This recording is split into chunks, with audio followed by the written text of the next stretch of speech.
Hello everyone and welcome along to your Sunday night therapy session with us here at tr.ee. My name is Craig Dennett and I'm your host this evening, 24 hours on from the last time I was on this podcast, talking about the disappointment, I think, which is probably an understatement, of the draw against Dundee at Ibrox. There's been a lot of fallout, a lot of discussion that's happened over the last 24 hours, and joining me to kind of pick through it, wade through it, let out all their frustrations, I'm joined by JB and Iain. Mitchell, JB, how you doing? Not the best. I think the roller coaster of supporting Rangers has been in full swing this week, hasn't it? We had the lows of last Sunday, the highs of Tuesday, and then the lows of yesterday. And no doubt we're going to be strapped in for another couple of weeks. So I didn't think I thought last year was a roller coaster, and I thought this year it might feel a bit more settled down, but apparently not. So yeah, buckle up, and we'll see how we go over the next hour. Yeah, absolutely. We're also joined by Iain. Mitchell. Iain, I've seen you saying you're more annoyed than you were this time yesterday. Is that how are you? How are you? Yeah, sort of share what GB put in the group chat this morning. It was a sobering game yesterday, and I think we all walked out quite disappointed. But I spent most of my night last night looking at stats and numbers and passes and this and that, and just was getting more and more frustrated with everything I found. I mean, there must be a podcast in the vault somewhere that we could roll out here where we were great in Europe midweek and then useless at the weekend.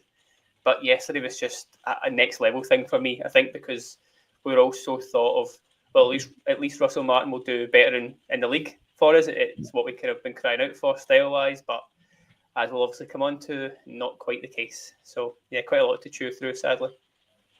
Yeah, absolutely. Just before we start getting stuck into all this, a welcome to Robert Fisher, who's joined us as a new YouTube member. You can do that, just $1.99 a month, and it just helps support the podcast a little bit.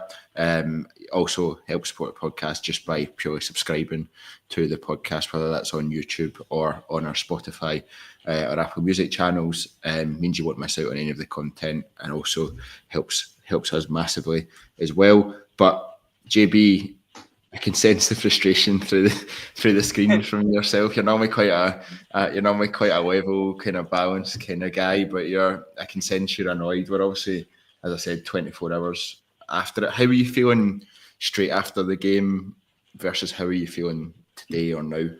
Yeah, it was quite interesting coming out the game, because we had that high of thinking we'd won it. So it was almost a case of, like, I think the heart was still pumping off the back of that. But also with the realization, I was walking back to the car now when I had a 5.5 hour journey ahead of me, for plenty of time to think about it and kind of calm down. But yes, very similar to Ian. As I said this morning to you guys offline, in terms of my fear yesterday going up to the game was almost, I had a little bit of excitement, but I just felt that nervousness of, will a Russell Martin team be able to handle what was coming today? We all knew what was coming today. We all knew it was going to be a flat five at the back, four in midfield, and one up front who was just going to be a runner. And how will this team kind of adapt to that? And very similar to Motherwell last week, I think I said on the pod last week, I feared what would happen at Motherwell was they'd run us, they'd be in our faces, they'd be aggressive, they'd try and get the crowd on side early. They did that. Russell Martin didn't seem to think that they were going to do that and seemed quite surprised by it, and so did the players. And then going into yesterday, it was almost a case of, right, these are going to sit back. I'm expecting, I honestly thought it was going to be Ant-Man and Gassama were just going to be hitting the byline. Seeing Sergio Desta's start, I was thinking he's going to miss 9 today, but you know what, he'll score the winner. And that was I had that kind of playing through my mind. Loads of chances will be created. We'll just get at them and eventually we'll break them down. It mightn't be pretty, but we'll break them down over the piece. So for us to then come out and play the way that we did and perform the way that we did, and I know Ian put a really good thing on X earlier, so I won't steal his thunder in terms of talking about that, but in terms of the style of play that we then went out and adopted, it was really disappointing and really frustrating. It kind of felt as if we were back to square one. I thought Tuesday was like the wake-up call of how this team could play. I think we all appreciated that Plzen weren't very good. I know they've had a really good European record over the last few years. They lost a couple of players in the summer. They lost the star man on the eve of the game. So they were a really poor side. That said, I still think they'll probably give a scalping to most teams in the SPFL. However, there was loads of space. There was loads of space on Tuesday. They probably fancied themselves to come and maybe do an upset within the week. So then when we took full advantage of that, we smelled blood, we went for it. I think yesterday the players and the fans were kind of waiting for Dundee to kind of give us an inch, and Dundee never, as we kind of expected that they would. And when we did open them up, we weren't clinical enough as well. So it's back to your original question. I still feel a bit deflated, to be honest. As I say, deflation and anger. I've had a few people in our supporters club try and pick it up and say, right, no, we've got to bear with it, we've got to stick with it. I've seen the odd one on X with that kind of mindset. But it's almost a case of I think this management team is taking the brunt for the last few years, and it's almost a case of we can't do this anymore in terms of expectation and stuff. And I think everybody, I think what Ian might have said at the start, expected Russell Martin to do really well domestically and probably drop off in Europe big time.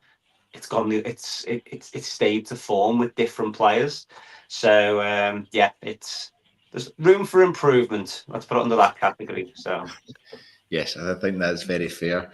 My plan for this podcast, and please do keep commenting. There's hundreds of comments coming in already, and it's actually quite hard to keep track of them. So I'll try and bring up as many as we can as we go through this chat. But we're going to talk in depth about Russell Martin's comments after the game. He spoke to us when we were in the post-match press conference, but he also spoke to various TV outlets and radio outlets as well. So I've picked out some of the key comments, and we'll delve into our thoughts around those.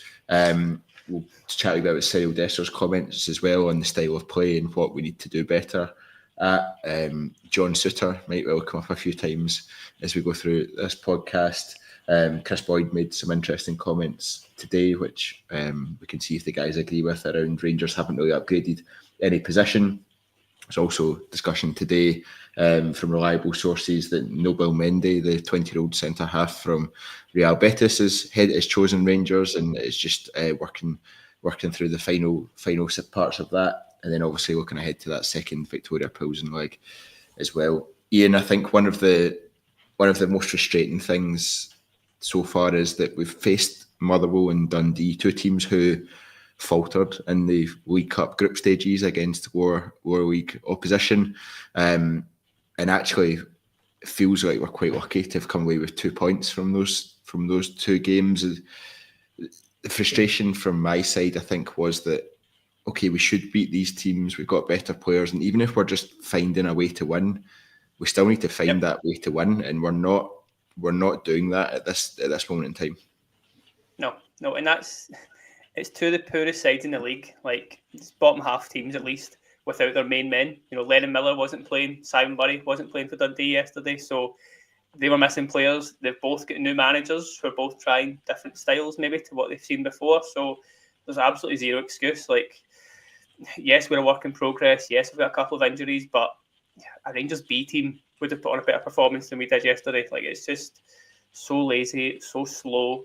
And I think what's really painful and scarring for a lot of us is that we could have all seen that coming like 20-30 minutes in. Like, if you compare the intensity for the first 80 minutes to the last 10 minutes, it is night and day.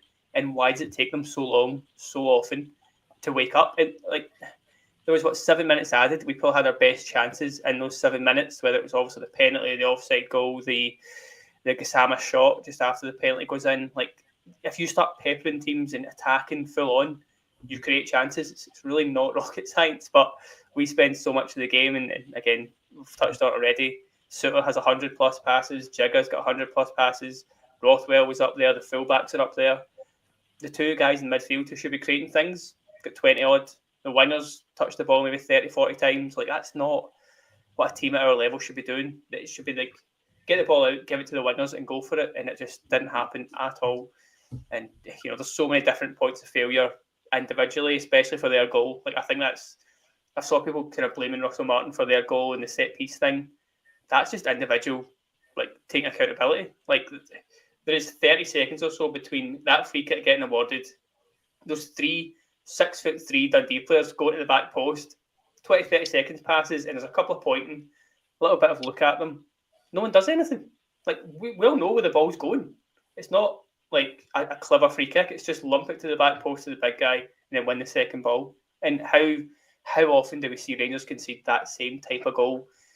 Could Butland do better? Could defence do better? Could organise? Everything there is a yes for me. But you're just not doing enough to win the game. So when you have that one blip at the back, it's so costly. And as what JB was saying, I thought when Russell Martin came in, we'd be scoring 2, 3, 4 goals. So if you had that little blip or you gave the ball away and it leads to a goal, you win 4-1, you win 4-2. It's not a big deal, but we're so boring up front, I guess is a really basic way to say that, but we're so boring up front.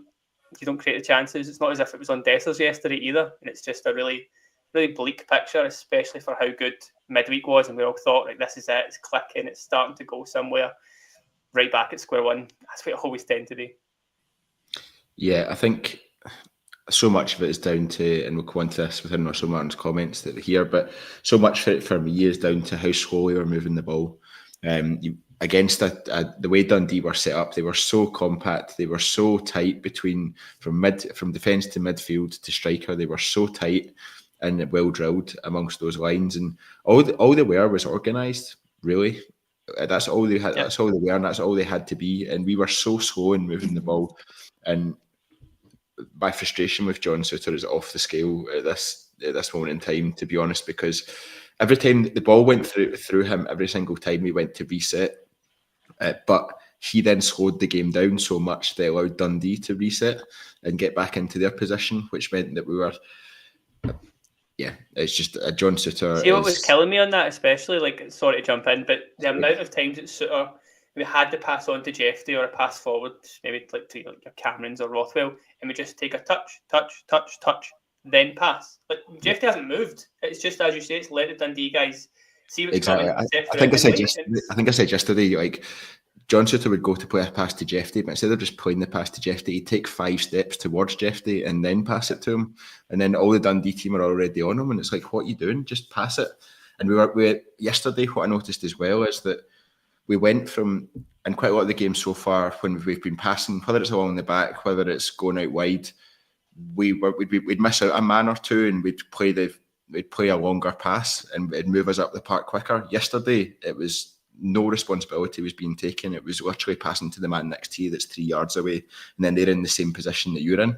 So there was a lot of responsibility being shut yesterday, I think, in the way that we were playing, and but the pace of play in that style against that setup is the whole ball game, and we're really struggling with that. JB, I see you.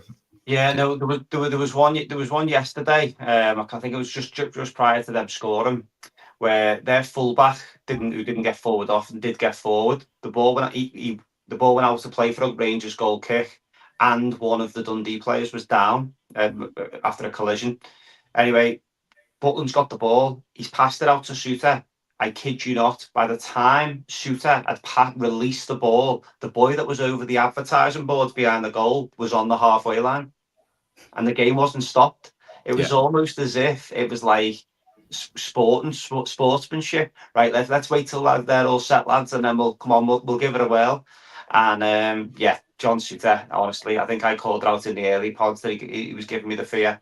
That pass prior to the Jigger incident was comical. Well, it's not comical. It's whatever the opposite of comical is. It was great. I've watched that back 5 or 6 times, and there's at least 5 Dundee players between John Souttar and Kevin De Bruyne would not have found that pass. I've seen a few people trying to tell me that that's good what he's tried to do. He's been brave. You're having a laugh, aren't you? It's stupid, really, isn't it? It's just stupid, yeah. It just hasn't got his head up. I think there's a number of factors. The still's horrific when you look at it because, again, Football Manager head on. But Rothwell is standing behind 2 Dundee players. Jeffrey's standing behind a Dundee player. Gassama is standing on the fullback, but could probably go 5 yards further wide or 5 yards deeper. And then the plan, I think, was to roll it into Dessers, and Raskin was making a run off him. why is our best holding midfielder making runs off a guy who can't hold the ball up very well domestically? Again, I think I was sitting next to you on Tuesday, Craig, and we said his hold-up play was brilliant, really good, and it was almost as if he had again, in Europe, Fenerbahce away, Olympiacos away, his hold-up play was really good. And I You think get more space, though. You get more space. you Yesterday, he get didn't more have that space, space. and the defenders give you a little bit more respect, and that's why he performs well in Europe. And his hold-up play in Europe, it tends to be okay. I mean, look at the way he rolled. Was it Harry Maguire? He rolled, and now in Scotland, you wouldn't get that situation because the player would just go, "You're not passing me." Do you know what I mean? I'll give you a dunk just before. In Europe, it's a lot cleaner. It's a lot more. I think teams show a lot more respect, and that suits us. But rolling a ball, even if the ball did make it through to Dessers in the wild chance that it did cut through the gap that the needle in a haystack, then what was he expected to then do? Flick it up and back heel it like Bergkamp through to a running Raskin? Or do you just give the ball to Gassama, who's one-on-one with a fullback? He goes past them, bang, the game opens up. It was just, I think that was the biggest frustrating for me was the success. All the success on Tuesday came from us finding the wide men quickly, and it was frightening when it was frightening for the opposition when that kind of happened. Yesterday, for me, as Ian said, it was 2 or 3 touches before we look at the wide man and then we do something else. Yeah, I don't mind that if you've got 2 little creative number 10s. I don't know why I've got Russell Latby in my head, but bear with me with this one. But say you've got someone like a Russell Latby that you rolled the ball into, or a Hadji in modern days, and their sole job is to find that gap where your wingers are running in between. They can find the space in between the fullbacks and the centre half. But we don't seem to be playing that style. It seems to be that it's almost a case of, right, the midfielders aren't, the 2-8s aren't expected to get involved in the play. They're just there to create space. They're not there to be the link-up men. And that's not going to work. It might be early on the second league game of the season to say that it might be a bit of a wild accusation, or to give him the defence, he hasn't got the players there to do that. So they're not 2-8 that can't play that role. So if that is the case, don't try it.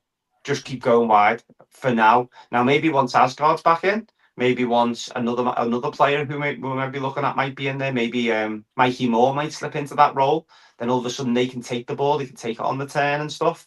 But at the moment, we're just using the 2 number 8s at the moment as moving traffic cones as opposed to getting involved in the game. Yeah. There's so many talking points here that it's hard not to get sidetracked. We'll get to Russell Martin's comments very shortly. Ian, JB's just spoke about the 2 number 8s and both Lyle Cameron, who I thought tired pretty quickly yesterday. Actually, I don't know if that was after his excerpts during the week, but felt he tired pretty quickly. And then Diomande was just non-existent again in this style. AG says the podcast loves to glaze Diomande. What are your thoughts on him now? What have you made of Mohamed Diomande? He seems miles off it this season, even more so than he was sort of last season. What are your thoughts on him and his suitability for this system and the way that Russell Martin wants to play? Yeah, I'll happily admit to being wrong on this, because I think I'm starting to give up on Diomande, because as AG says, that I've always been a big defender of him. Was very keen to kind of churn this narrative that he's being played maybe in the wrong role, in the wrong style, didn't suit Clement, all these kind of things. And obviously we saw the best of him in Europe. So my thinking was, well, Russell Martin will come in, sort of build the team around Diomande and just give him the tools to be that creative, influential player that we need and we haven't saw domestically. He done nothing yesterday, and it's not the first time. It's, as I say, it's starting to resonate with me that I just don't know what he's meant to be doing. As JB says, he's supposed to just be moving people out the way for the winger, for the fullback to target an area. I don't understand why he's playing on the right side of a midfield when he's so left-footed. I don't know if that's to try and invert and do something a bit too clever, but yeah, what was it, 70-odd minutes he played yesterday? I can't remember him touching the ball. Like, that can't be the case for your central midfielder who cost, 5 million or so, and we're talking about might get linked with the Premier League and make us all this money. Like, he doesn't do anything. And that's, as I say, it's a little harsh, maybe because there's certainly others that can take the flack for yesterday as well, but he's the guy that I should be turning to, who should be getting himself on the ball, demanding the ball, and then playing through to your winger, to Dessers, and building play through. Because as much as we're slating like Suter and Jigga and the whole defence for how many touches they're having, if they've not got an option to pass to in that central area of the park, what are they supposed to do? And yes, they can do it quicker, they can move it to better areas quicker and stuff like that, but Diomande for me was hiding a lot yesterday, maybe keeping himself marked, keeping himself out of the way, not dropping a bit deeper when he should, not helping Dessers when he should. I just can't remember him doing anything, and that can't be the case for a player in that role in this system. It's so key that we have midfielders that are brave and are effective. And again, for a guy that I thought would be so important and so key to this system, he's just offered absolutely nothing for me yesterday, yet again. And it's quite interesting for me that Raskin's been dropped for a couple of games now. Diomande's stuck it out and been starting games. What is he doing so well that Raskin's not? For me, it should be the opposite way about. But yeah, I don't think either are perfect for this style. So yeah, I don't know what the answer is there, but it's not Diomande at this time.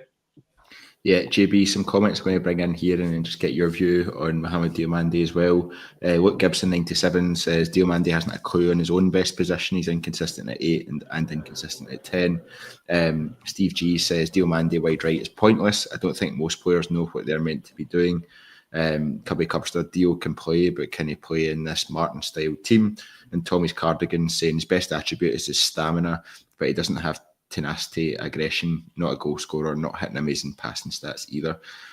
What have you made of Mohamed Diomande? He's kind of becoming a bit of a nothing player for us at the moment, and it's a shame given how much talent we know he has. He took a corner that went out for a throw-in on the opposite side of the pitch yesterday, on the halfway line. Had to erase that from memory. I forgot if that kind of doesn't sum things up, my dad and Dodgy, two lads who sit in front of me, turned around and said, "Have you ever seen that before in a professional footballer?" But again, I'm not going to judge him too much on that. I think I've said for the last couple of seasons, I just don't get it with Diomande domestically. Whether the price tag is kind of clouding my judgment with him a little bit in terms of are we getting value for money for what we paid? I think we kind of seen him coming in, and again, YouTube can be a wonderful thing in terms of we've seen this guy that was kind of a bit of a, I described him at the time as a little bit of a Tim Cahill for Everton, who was brilliant at just arriving in the box at the right time. And again, if you put a highlight package together of what he's done at his time at Rangers, you'd probably look at it and go, "Oh, there's someone there. There's a player in there." It's just trying to get him to do that domestically. Again, I think I've spoken a few times in terms of best performances have been in Europe and in 1 or 2 Old Firm games. I think he was really good in one of the cup finals, and he was really good when he scored last season. But they all were. So again, that is kind of an anomaly as opposed to the norm. But again, domestically, I just can't see what he's doing. Maybe he would be a better impact player off the bench, because I think somebody said in the comments there, he has got energy. He's got ability. There's no doubt about that. My only kind of concern with this Russell Martin team is, and the style of play that he appears to be going for, is does everybody have to be a specialist in their own position in order for this to work? So does your 2 centre-halves have to be really, really good passers of a ball who can thread the ball through the eye of a needle? Do your full-backs need to be really good technically so they can slip into the central midfield at times, and when they need to do it, they can do it? Does your centre forward need to be really good at holding the ball up? Do your wingers want to try and hit the byline? Do your 2 number 8s want to receive the ball in wide positions and beat a man and get shots away and score goals? Not one of our players can do anything I've just said there, and we can't. If someone tells me that I'm wrong, then I'm happy to admit it. But no, you're absolutely right. But it's just the fullbacks aren't comfortable going into the holding midfield position. The 2 centre halves can't pass. Rothwell, I think, will come good because he's seen too much of him for that not to work, and the Leeds fans say too much. He still looks a yard off. I thought he was okay yesterday, to be honest. I thought Rothwell was the one who was trying to build things. I just think he looks a yard off, though. Do you get what I'm saying? I think his best bit of play yesterday, he actually broke from the midfield without being too dramatic. He was giving me Gascoigne v Aberdeen vibes, when he ran through about 3 or 4 men, and you're thinking, if he puts this in the top corner, he's arrived, like, and then I think he stood on the ball and then passed it wide. Passed it sideways. Yep. So again, just back to the point, we're trying to do stuff that this group of players can't do, and I don't think they will ever be able to do it. So what does the manager do? Does he persist and be on his arse in October, or does he try to get the best out of what he's got and start to build forward, build little bits at a time? Even if you work on, right, the centre halves are going to be ball playing, okay, great, that's fine, we'll work on that for now. Don't bring the fullbacks into it. We kind of leave them out. Let's play through the midfield, or do you know what? Let's go long. Let's just drop the ball in behind and cause chaos.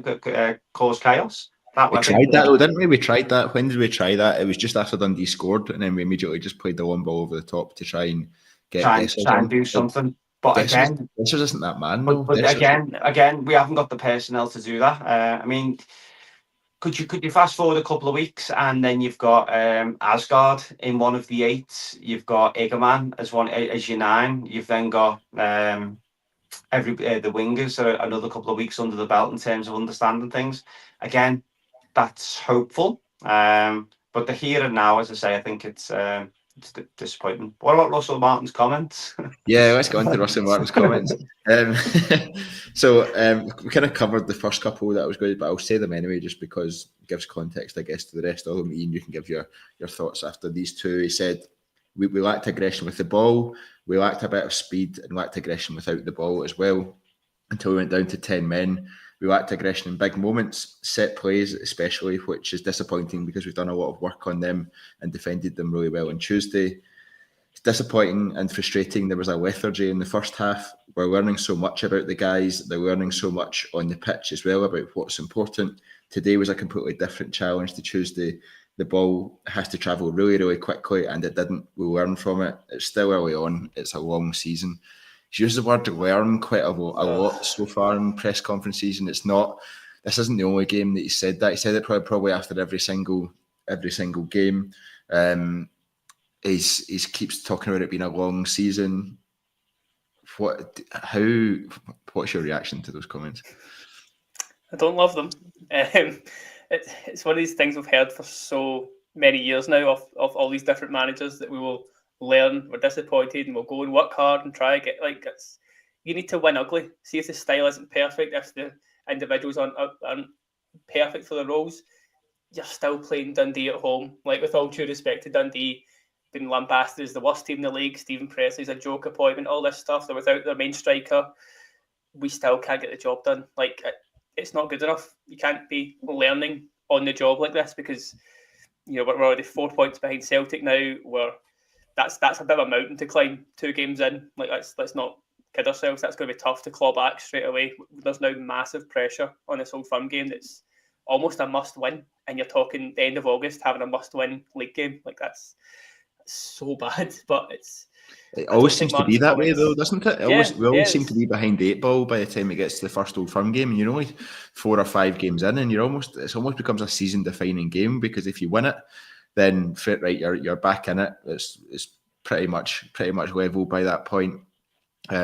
Albeit this season's maybe a bit different, because when we're going to talking about the potential postponement of the St Mirren game as well a bit later on. But this season's a bit different with that one. But also, almost always every season feels like you win that, you're back in it. You lose it, the season's done by the end of August, and you're that's like, why the learn it phrase. Yeah, the learn it phrase just doesn't work, because we don't have time to learn things. Like, we if we win ugly and you're learning, brilliant. It's quite similar to how Postecoglou got on for his first few months. It was very patchy. There was a lot of question marks, but he was getting a win or two. Yes, there was some defeats in there, obviously, but we need to kind of have that, just win the game and then learn from it, and learn to make what's good great, and then what's great perfect. It's a long journey. We know it's going to be a struggle, but for me, the comments yesterday were really frustrating, because he said it himself, there wasn't enough energy. It was, how many times did he use the word aggression? So obviously knew that we weren't being aggressive enough, and yet it's the same 11 that troll the way back out in the second half. Like, for me, if I was at half time thinking this isn't working, individually it's not working, collectively it's not working, I'm going to make a change quick. And the fact that wasn't too happy with. And then we'll obviously come on to the changes that he did make and the reaction that they got. I think there's a reason for that. Like, we know what certain guys can and cannot do. And you're wanting a sub to come on and give you that energy and give the crowd like, oh, there's whoever coming on. Let's get behind him. We know what he can do. Whereas because we have these like preconceptions of what players are going to do or not do, is probably a better way to say that. It just kind of gives you another, like, oh God, here we go again. Like, we know what we're going to watch. And I said it right at the start. I feel like the first 10, 15 minutes yesterday and the lack of aggression, pace, like dominance that we had was kind of setting that early tone. And for me, it had to be changed a lot sooner. Like, I don't like the way Clement used to make 2 subs at halftime, kind of admitting he was wrong, but it's probably something we could have done yesterday, given how, like we said it there, Lyle Cameron looked pretty exhausted, quite quick. The whole attack just wasn't doing what it should have. Make some changes early, and yet it took us going a goal down before Russell Martin was straight away like, right, let's make these 2 subs. And that just felt a little like, oh, who's available? Right, used to you got on. There wasn't much thought behind it, and then obviously the red card changes it yet again. So it just felt really flat right from the off, and I don't get how he's sought himself, he's commented on it, and not tried to fix it a bit sooner before we were actually behind. Yeah, JB, there was a lot of, I'll go into his next comments, and there was a lot of comparison beforehand about how we played on Tuesday in the Champions League qualifier versus how we played against Dundee in the league.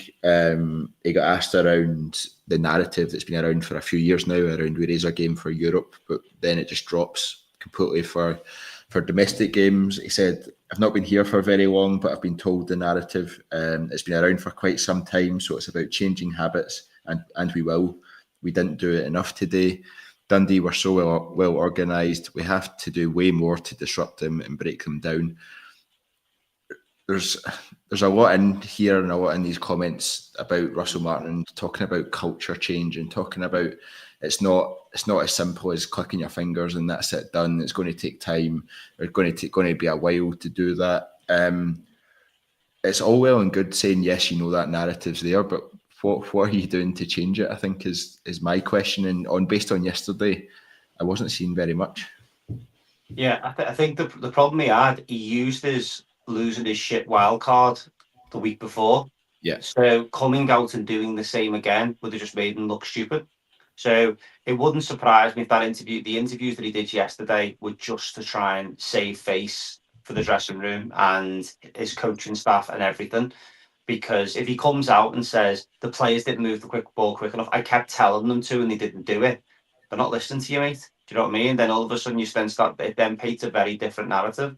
I think what he's tried to do is correctly. He's almost trying to already, which is horrendous in the second league game of the season, create a little bit of a siege mentality from that interview yesterday, almost as if that I'm putting a bit of an arm around the squad today to try and make sure that I don't completely lose them, because the players are going to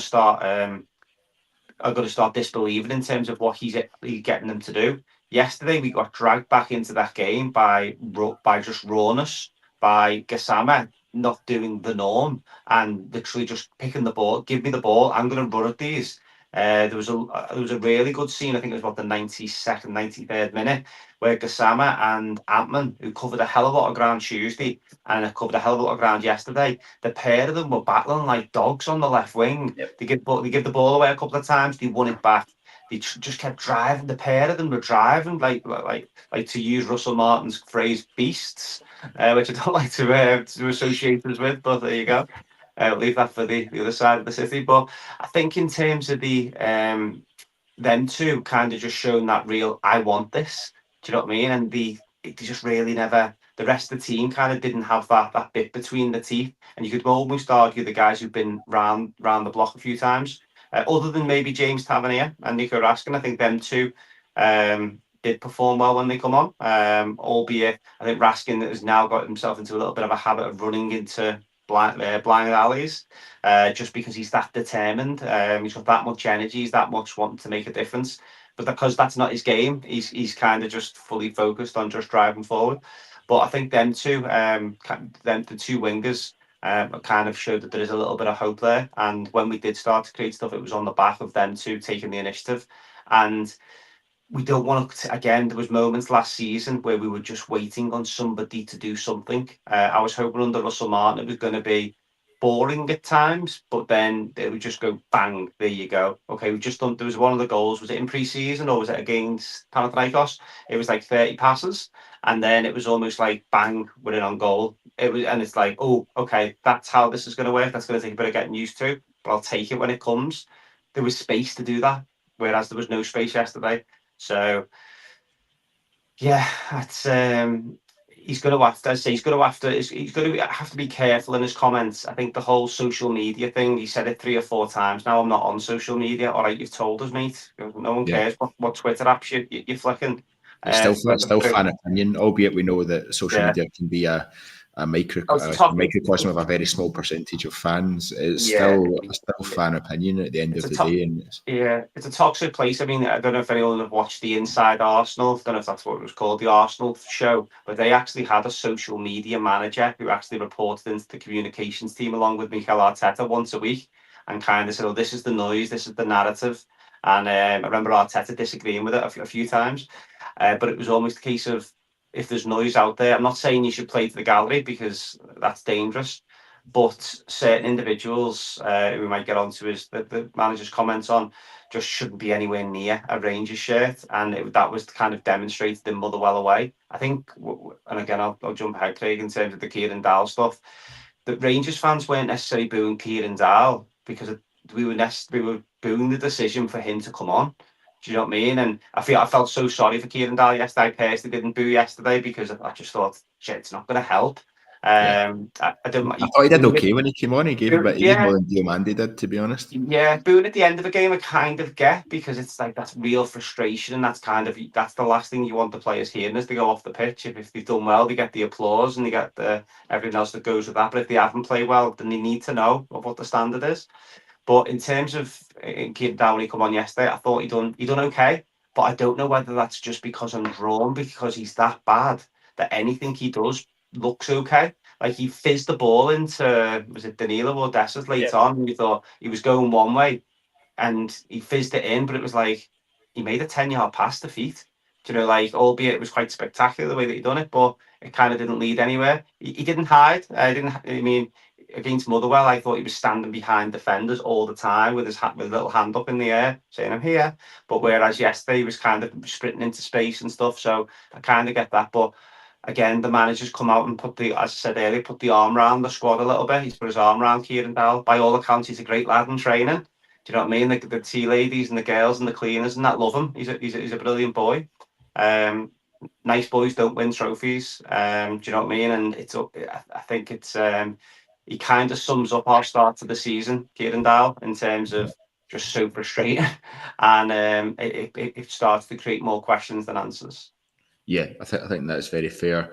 Iain, moving on to, someone spoke a lot yesterday. He speaks a lot anyway, actually. We used to, we've moaned about Michael Beale and Gio and then folk come on. I used to be able to sit in the post-match press conferences and put in individual tweets their answers to questions, and now I need a full-on essay for each response. But he said it's a really long season. This team will grow. Hopefully the fans will be patient with them.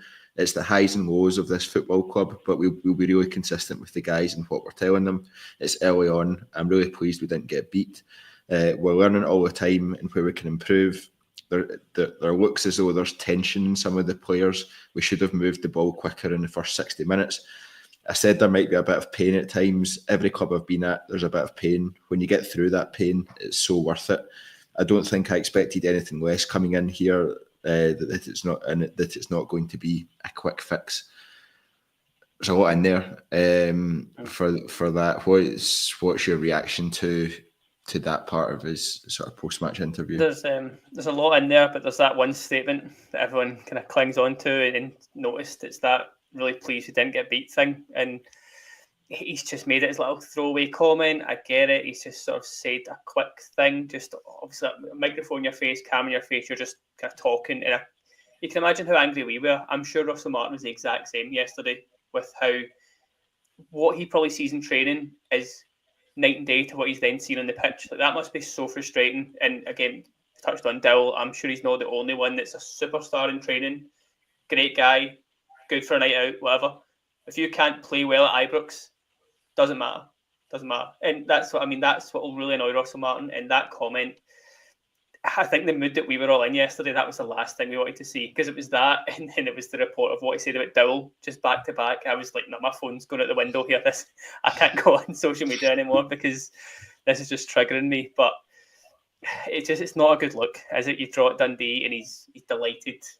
I get it. You're down to 10 men. It's good to the character, I guess, is there, but it shouldn't take going a goal and a man down to then show that character. Like, do that from the start and you win 4-1.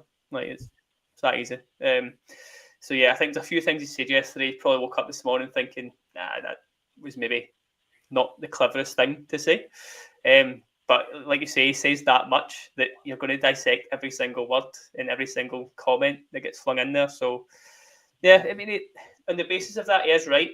It's a long season. There's plenty of opportunity to fix this, and I'm sure we will get a lot better as things go on. And a couple of signings can make all the difference, as we saw with Ant-Man coming in, and how much that seemed to just make us better like overnight. So there's a lot more of that to come. But it goes back to the fact we've been saying all night, we need to see that improvement and maybe see it get 10% better, then 20% better, and so on and so on. And then we'll buy into it, because that's what we want. We want good football that wins games. Like, it's simple as that. We've been stuck with the poor results and the poor product in front of us, and we all pay too much money. We all put too much time and effort into this to be going along and being bored at Ibrox. And at times yesterday, I was bored. Like I've said before, I go with my son, who's only 9. He is bored out his nut yesterday, watching Sour and Jigga just pass it about. Like, he should be buzzing to go to Ibrox, and nothing's happening until the last 10 minutes. You know, it's just that next generation as well. You got to think of here. You want them to be buzzing at what they're seeing and seeing goals flying in and seeing chances, and it's just not happening. And then, like I say, Russell Martin's comments yesterday just tipped me over the edge at times. So maybe something needs to work on going forward.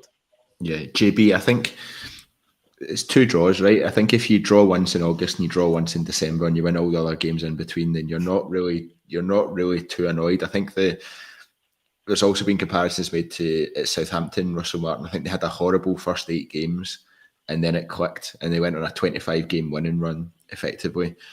I just don't see us going on that extended run of winning at this moment in time. And if you could see, if you felt like we were unlucky in these games and actually it was 2 draws, but we battered them, we battered the 2 teams and we were just unlucky, you're like, right, okay, I can see what's happening there. I just don't feel that at this moment in time, and that's the real concern for me. Do you think Russell Martin's really banking on at some point it's just going to click and we'll be absolutely going like an absolute train? I think so. I mean, whether there's anything in he thought they might have been different, he might have been working with a different group of players. I don't know whether there's a little bit of that in there, because if you think of the players still to go out the door in terms of your NCRs, your Yilmaz's, your Kings, Ben Davis, Cifuentes, Robbie Matondo, we thought Kieran Dowell, Dessers, Egerman, even Raskin. If he's maybe thought in his head that, right, I'm not going to have all of these, and then I'll be able to then bring in these type of players. Connor Cody, we spoke to death. He was one that they really, really wanted. They pushed, but then at the last minute, kind of had a bit of a change of heart once the stakes went up a little bit. So it's almost a case of, I just do wonder whether he's starting to realise. Well, I at some point he might realise that, okay, what I've got isn't what I thought I was going to have, so I might have to approach this different. I don't think anyone was alien to the fact that pre-season was outside looking in, kind of felt really, really poorly organised. You know what I mean? Bounce matches getting arranged last minute. Did I hear something about the Ibrox pitch wasn't ready? That was one of the reasons why something was pushed back a couple of weeks or something. No, so I didn't read that. No. So there was an issue with the pitch after the Bruges game, and they knew that there was new seed going down or something along them lines. So again, you do wonder whether our pre-season game could have maybe included a game at Ibrox against a Championship club. Do you know what I mean? In terms of, okay, this is the type of test that you're going to get. Could we have even played Wraith Rovers and said to them, right, play every man behind the ball at Ibrox, just defend for your lives? Do you know what I mean? Is there stuff like that we can start to do moving forward? Could we play the Rangers v11, Rangers v Rangers 11?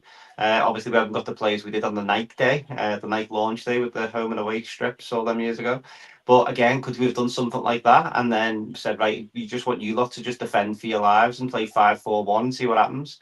I don't know. I just felt that pre-season kind of felt a little bit disjointed. The manager came in really late in comparison to when we probably needed him. We probably needed a manager in probably 6 weeks, 8 weeks earlier. And then he comes in. I think the pre-season plans were probably already pre-arranged.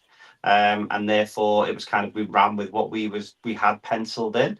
Whereas I think that's kind of set the tone. I'm not saying it was as bad as last year, obviously with all that, with the Hamden fiasco and Phil Clement looking through fences and stuff. But it was almost a case of we didn't seem ready for the start of the season. Panathinaikos, I think, kind of give us that little bit of a lift of, okay, let's go. There's something there, right? Okay, we went down to 10 men and then we kind of bounced into it. Then Motherwell come and brought us back down again.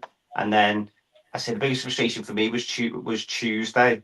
I thought, oh, I can see where we're going. It's going to be quick. It's going to be get the ball to the wing. It's going to be aggressive.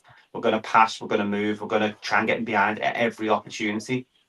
And then we come to that on yesterday. So, yeah, I say strap in for another week ahead. JB, just on that.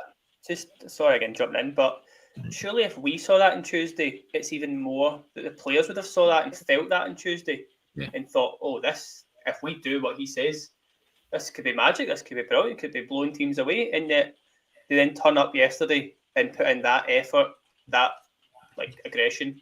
Like that's I felt like we did it once yesterday. I felt like we managed to achieve it once yesterday, and that was when Gassama got the ball through, and then instead of shooting in the same position he was in on Tuesday night when he tried to pass to Dessers instead. That was the one time that I saw us play the kind of way that I thought we were going to play after Tuesday night. I get that it's a completely different setup. I get that there's not the space to get in behind or to move players around, because actually Gassama had 3 guys on him at one time. Ant-Man was the same on either side. They were just trying to nullify us out wide. But I think that was the only moment where I saw we're trying to do the same things. It's just not working. And I think that's where we got to. JB, just on the point about there might be a bit of pain at times. Every club I've been at, there's a bit of pain. When you get through that pain, it's so worth it. I think the problem Russell Martin's got is, and it's not his fault, but the problem Russell Martin's got is we've heard that from every manager we've had for the past 3-4 years, and it's gone nowhere. And it's gone absolutely nowhere. And he talks about players getting a blank slate. He's obviously expecting to have a blank slate with fans, but from my perspective as a fan, from the chats we all have and with their other podcasters, everyone's patience is done. Like no one has that patience to wait till October, November, and then we'll really be flying. Like no one has that or wants that at all. And it's what he's running into now, isn't it? Yeah, most definitely. I think all the clubs he's been at are not Rangers. Do you know what I mean? In terms of there's almost a case of if you said to Southampton fans, right, you mightn't go up this year, but you'll go up the following year. Would you take it? They'd say yeah. Swansea fans, MK Dons fans, tiny clubs. If you mightn't win anything, you might get promoted this year, or you might have a top 10 finish this year, but you might get one next year. Would you take it? Yeah, I'd take it. With Rangers, it's, do you want to win the league this year or do you want to win it next year? Do you know what I mean? We've got to win it next year. We've got to win it this year. And I think that's a bit where I don't know whether he's underestimated kind of that's the message, because with all the support from the directors of football, the chairman and everything else, fans will do the talking with the feet. Single digits it'll be on Saturday against Alloa. That'll be less than 10,000. Do you think? Yeah. Actually, that stage, are we? Through the door on the day. I'd be surprised. Everyone round about me speaking yesterday. I'm in Cyprus, by the way, so that's my excuse. Otherwise, I'd been there with bells on. But everyone was round me said the money's gone out the bank, so I'm not going to miss the money. Do you know what I mean? And I think there'll be a hell of a lot of people just not turning up. I think it'll be, if you get just over 10,000, it'll look like a pre-season game on Saturday, when that should be a game that we're looking forward to seeing maybe a couple of the new signings that we haven't quite seen. The best thing they can do is sign a couple of players at the start of the week who are going to be kind of getting showcased next week. Because that is the slight point seeing all this, right? See if this was the case and we were watching this in September, we'd know that we're stuck with this. At least at this point, we've still got 3 weeks to fix it. Like, I'm not saying you bring in new players and it's perfect, obviously not, but again, there's so many players in this squad that we know aren't good enough. Like, how often have we been talking about the centre back, the left back, the goalie's not good enough, striker's not good enough. We have time to get the right bodies in and then charge on, and that's probably the most positive thing that I will say all night. But it is fact. There's scope to fix it still. At least this isn't a month's time, and we're seeing like the finished squad. He said that a few times, hasn't he? To be fair, like the squad will look very different in 4 weeks' time, and the squad will look very different. I genuinely believe that is waiting for people to go out the door, and we've got the European situation probably as well, whether we're champions or not. I think we're probably giving too much credit to the European situation. I don't think players will. I don't think who comes to us will depend on if we're playing Champions League or Europa League football, to be honest. I don't think there's much of a difference. And I think the one in terms of we're waiting for players to go out, okay, but the only place in the squad that we seem to be waiting for players to go out is up front, and that's the place where we need someone more than ever. And surely they're sitting watching that going, wow, we desperately need someone that's going to stick the ball in the back of the net and do much more for us than what we're getting. Maybe they're relying on Igman for that, I don't know. And they're just trying to get him fit, but he seems so far from being fit, even without his injury. Just from when you're looking at a player and you just know when they're fit and they're not. I think looking at Igman, you just know. The thing, isn't it? Yeah, you just know he's not. You just know he's not fit.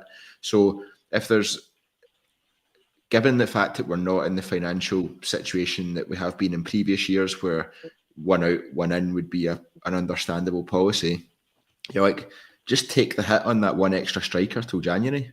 Bring in, if you got left with 4, take the risk, get left with 4 strikers, but take the risk, because it's going to be a huge difference between us having any sort of chance of challenging versus us being miles off it. Yeah. And I think that's, we really need to do that. I think it's the striker. A striker would be probably the only place that I would say that we desperately need to do that, but we absolutely need another striker in, whether one leaves or not. JB, you've agreed there. Ian, what's your take on that? I mean, I'm absolutely with you that we need someone else, but I don't think yesterday, or Motherwell for that matter, was the fact that the striker's not good enough, because Dessers had a couple of chances yesterday. Yes, he's offside. He's not holding the ball. He's not holding the ball up though. He's not bringing others into play. His touch yesterday was. JB said it earlier on. He can get away with it in Europe because there's more space, so his touch can be a bit more off. But when you've got such tight lines and such compact setup that Dundee had, your touch needs to be so tight and so precise and so good. And Cyril Dessers just doesn't have that. The amount of times that it felt like the ball just bounced off him. And it probably didn't bounce off him, but it just bounced because there's another player so close to him. It just bounced straight to him, and we lost possession, and all the attacks broke down. You can't have that in these games, and you absolutely need. So you need a much better striker to come in that can do that. There's no movement. His movement is under this style seems to be stay central. And Dessers' big success for us in Europe is where he's kind of came in from wide and been on the break, and he's kind of used his physique, because again, back to the point earlier, the players in Europe are so clean. He seems to have this in his head that nobody's allowed to physically touch him. 4 or 5 times yesterday he was down looking for a penalty. Now, one of them, the first one where he actually had his legs taken underneath him, I mean, I didn't see a really good replay, but by all accounts, VAR wasn't working at the time anyway. But it was almost a case of he seems to get a bit of a cob on. Is that a saying? Cob on? Is that a scout no saying? Idea what that means. No idea. When you get annoyed, which I'm doing now. But even like if you go back to the Motherwell game, there was a couple of instances early on where Danilo got one-on-one with the centre half, but didn't have the pace, energy, legs, power, whatever you want to call it, to skip past them and get a shot away. There was a couple just on the right-hand side. If you think back to the first 10, 15 minutes, just didn't have it.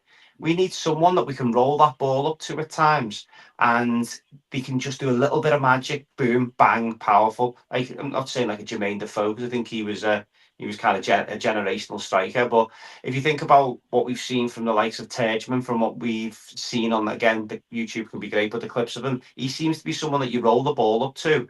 You'll have 3 or 4 men round him, and he'll turn, and next thing he's 1-on-1. Or he'll beat he'll get 1-on-1 with a defender, and he'll touch and he can shoot from distance, or whatever that might be. I just don't think Dess's skill set domestically, again, back to that word domestically, kind of suits, and it definitely needs something up there. Igaman, yesterday, potentially, a fully fit Igaman, dropping into that hole where it's really tight and there's not much space, I think will be brilliant, because that's his game. He wants to get his arse into players, and he wants to try and roll people, and he's got a trick up his sleeve. He can bring players into play. Great, but Dessers can't do that. And again, back to my point earlier, we're asking players in this Russell Martin style to do things that they can't do. And that's something that needs addressed. So I agree with you. If there's an opportunity to go out there and splash a bit of cash and get a marquee striker in, it needs to be done pronto. Yeah, Ian, title of this podcast, will fans give Russell Martin Rangers time to get it right? It seems to be a lot of people that lost their patience or moved to the answer, that answer being no to that question, especially after yesterday. Russell Martin said the culture of the group is changing, but we need to change it as quickly as we can.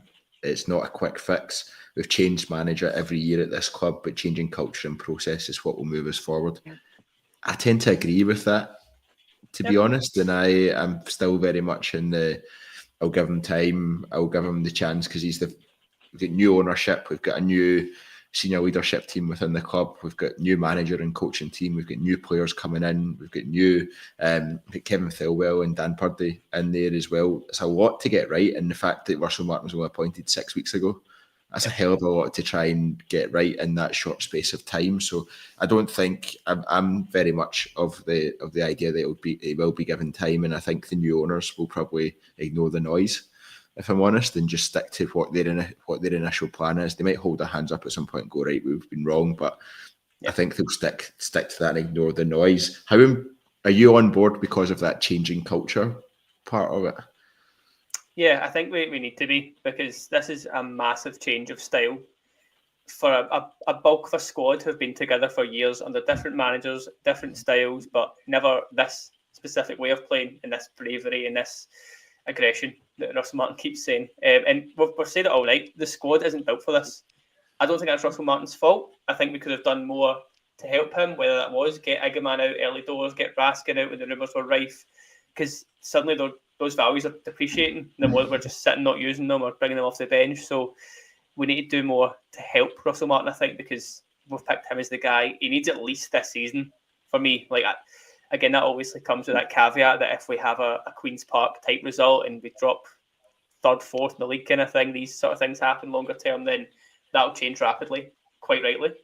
But as long as we're seeing that, I said it earlier, the 10%, 20% better every week, and we just need to start seeing things, which sounds very basic, but we need to start seeing those little patterns, the style that we know Russell Martin's trying to do. If we start seeing it, and like, again, winning ugly is something we're going to have to say quite a lot, but as long as we're winning, it's fine. So doesn't matter how you play, doesn't matter the style. If you can make that style better week on week, perfect, but win the game first and foremost. That's all Russell Martin has to do. It's, again, Europe's probably been better than we expected. The league's been worse than we expected, and that has to flip. Like I said in a few podcasts ago, I don't care how Europe goes this year. Financially, yes, you've now got this Champions League dream that's becoming, closer and closer. That's incredible for the club. It's massive for the future. It's so important. But we all are craving domestic success. So if it means the St Mirren game being postponed kind of annoyed me in a way, because I want points on the board. I want to be playing league football. And to me, that was a bit of Europe's taking importance just now.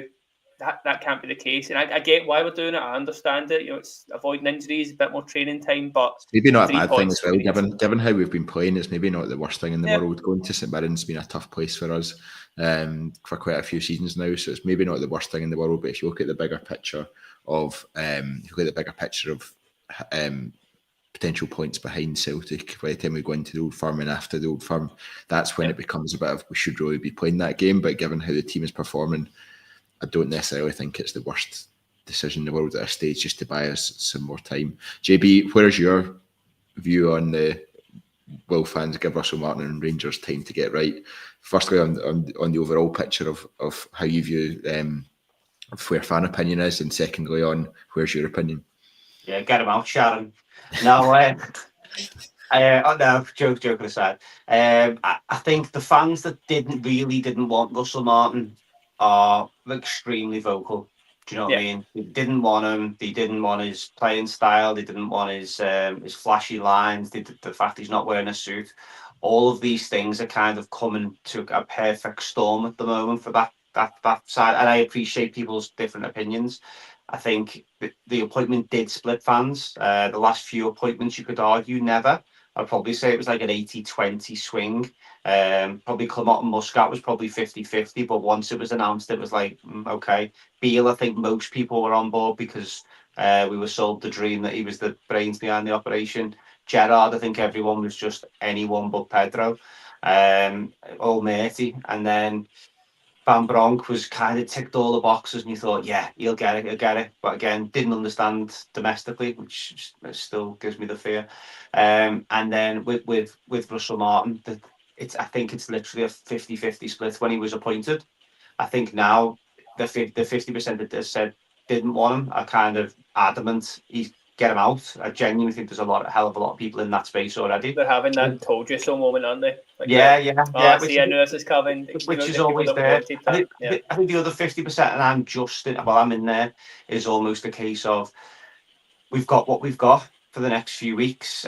He's probably got for me until the international break to show us glimpses that there's something there. Do you know what I mean? Whether that be a big Old Firm win or a big Old Firm performance, a demolition of somebody domestically in the league, getting us into the Champions League. Now, I'm not saying that's do or die, but if we come up against a Bruges side and we really compete and we give it a right good go, and we get through, then you go thumbs up. But again, give Rangers fans the choice now. Would you rather get into the Champions League or win the league? I'd rather win the league. So it's almost a case of trying to find that balance. One thing we can't do is give away too much momentum. I say that quite a lot in terms of Scottish football. It's probably like no other league in world football where momentum plays such a big part. And if a team has got momentum, history's kind of showed that team goes on to win things. We're in a rut at the moment. We have shown before, I think it was Kieran Dowell that said after the Motherwell game, we were so many points behind at one point at the start of this season before, but then we came back after I think it was a 27 unbeaten run. It's going to need something like that. I agree with Ian. Do I see this group of players being able to do that? Not from what I've seen so far, but with 3 or 4 additions to the starting 11, and things just starting to click. Let's just hope that we can do it. Yeah, definitely. I mean, we've still got Asgard to come back in. We've got Mikey Moore, who's really one of the top talents and young talents in Europe. We've got Diomande to come back, hopefully, and make a difference. And we've also got, hopefully, the addition of a new striker. One other addition that's been spoken about today, after a week of speculation, is Nobel Mendy. JB, you were on the podcast the other night talking about him with Kieran. Ian, it looks as though he's picked Rangers over Rayo Vallecano. I think the only reason to pick Rayo Vallecano over us would be the weather. I don't really know any other reasons that you would make such a decision. So, but it does seem like he's on his way to us. A young left-sided centre half that can also play left back. Already slightly worried that the expectations on him are he's going to come in and as a starter and absolutely smash through it as a 20-year-old, and that seems a bit of wishful thinking in there, especially after John Sutter's performance, I guess, yesterday as well. But what do you make of this signing? See, to be fair, I know we're bashing Rayo Vallecano, so apologies to any Rayo fans in there, but they're in Europe this season. Like, they finished 8th in La Liga, which gets in the Conference League. I thought that was a pretty obvious he's going to pick them, and we were just being used for the old agent clout and speeding things up. Stay in Spain, He knows the language. It's a bit more comfortable. He knows the league somewhat. I thought that was going to be his choice. So the fact he's picked us makes me think we've said your first team. Maybe not starter, but you are certainly more involved in like an Inciala was last year. This isn't like a B team promising player. I think he's come in to properly challenge Suter for that side, and Suter needs it. We started this pod sort of saying Suter isn't cut for this. He was too slow yesterday. I don't think, from what I've seen, that Mendy's known for his like ball playing. I think he is more like your destroyer type defender, but I'm all for that. Like if this guy's coming in to say, I'll put my head on things, I'll tackle, and I'll just move the ball on to someone that can play football. That's kind of what I want in a centre-back. Doesn't seem to be what Russell Martin usually looks for in a centre-back, so I'm not sure how that pans out. But, I think with Jigger, we're all quite excited by what Jigger can do, and we're all quite keen to, like, you are number one centre-back, and the other position is up for grabs. If Mendy can challenge Suter for that, if he can come in and just give us a bit more power, a bit more aggression. Again, how many times we said that in this pod, but he does seem that type. And this is a guy that was going to PSV for 4 million. They do pretty good with signing that kind of profile and age to then flip them for 3, 4, 5 times the profit in a few years' time. The fact he was all lined up to go there, it was just a work permit that fell through. That seems quite smart from us if we've clocked onto that, got in there, and then beat a La Liga side to that signing. So ticks a lot of boxes, makes sense. And as JB touched on, we probably need a couple of signings this week just to kind of get back on the roads and get back in a feel-good place, because I don't see Tuesday going bad, to be honest. This squad is built for this environment, so I think we'll be fine on Tuesday. Get a wee sign or two in, smash Allo at the weekend, and then continue the unbeaten season, and we'll all be right as rain again. It'll all be great. Smash Allo in front of five people and a dog. 5 or 6 folk. Yeah. JB, JB, looking ahead to the Victoria Plzen game on Tuesday, 3-0 ahead. We were sat in the press conference with their manager after the game. He was pretty much resigned to, other than a miracle, he doesn't see anything happening. How are you feeling about that game? Ecstatic. Can't wait. No, I'm looking looking forward to it, because we're at that stage of the season where I'm intrigued to see whether these players have got a set of balls on them where they can actually come out and go, right, we'll show you. And they can do that for a good run of games now until the international break. It's almost got to be a case of, right, we're going to show you guys that we want to be here. It's going to be an interesting one. I mean, does he go like for like again, or is that team kind of ran its race now? Has a lot of trust been lost because of they haven't kind of shown that consistency? I think it needs a little freshen up. For being perfectly honest, I think Big Manny Fernandez, I think, needs to get a bit of game time. We can't be giving players debuts in old firms.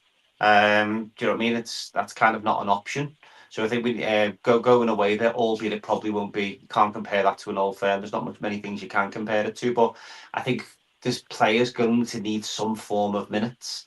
And all right, you might be saying, to gamble, but he's gambling. Do you know what I mean? We're in gamble season already. I think if we didn't have that result at the weekend, I'd probably be, if we'd have won 3 or 4-0 yesterday, I'd be really relaxed going into Tuesday, and I'd be saying, right, let's keep as it is. Let's keep the momentum of that winning team.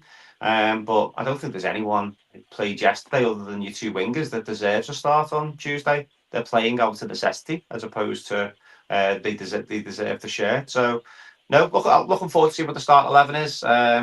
As I say, might be freshened up a little bit. Might see a slight tweak to formation. Does he go with a 3?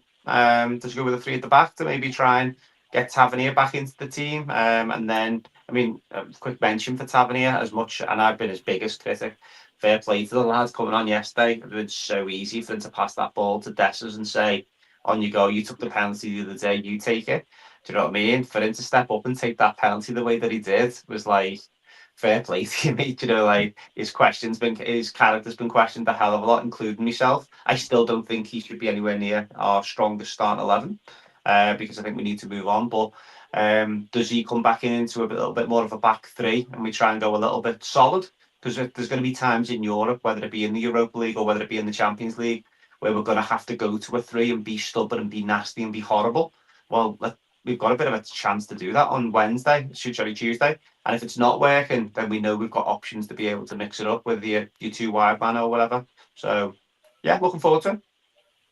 Yeah, hopefully the fact it's another game so quickly, hopefully just helps us not stew on this one for too long. I think that's really beneficial to a progression in the Champions League to the playoff round, and then a solid win against Al at the weekend might just, and a couple of signings, as you said, JB, might just get us back on a bit of an even keel as we go towards the next round of the Champions League and the playoff, the game against Celtic as well. We've run a bit over the normal hour mark tonight, but there's just so much to talk about, and I've missed out about half the stuff I was going to talk about as well. So we could have been here for another hour at least. But thank you very much, everyone, for listening. Thanks to JB and Iain for joining us.